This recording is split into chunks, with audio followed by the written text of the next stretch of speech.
នេះទេសភាពពេលល្ងាចនៅតាមវាលស្រែ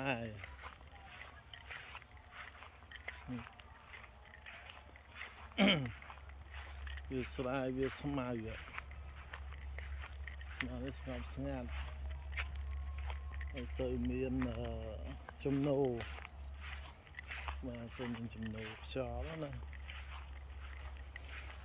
ហើយយកដើរមកដល់ក៏ឃើញក្របីទាំង4កំពុងតែស៊ីស្មៅ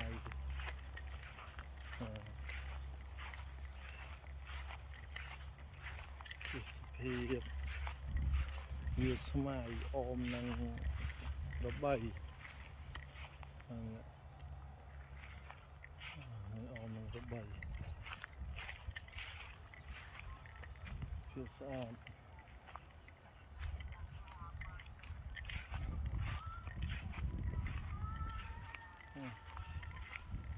ភ្នំមានអី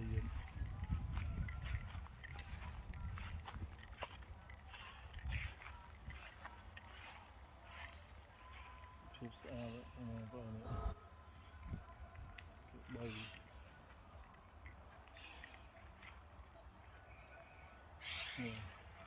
បីស៊ីស្មៅឡើងតឹងពោះហ្មង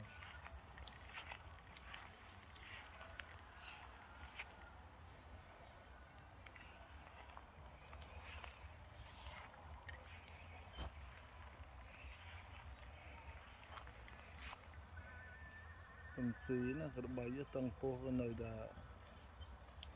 កំពុងស៊ីក៏ដែរ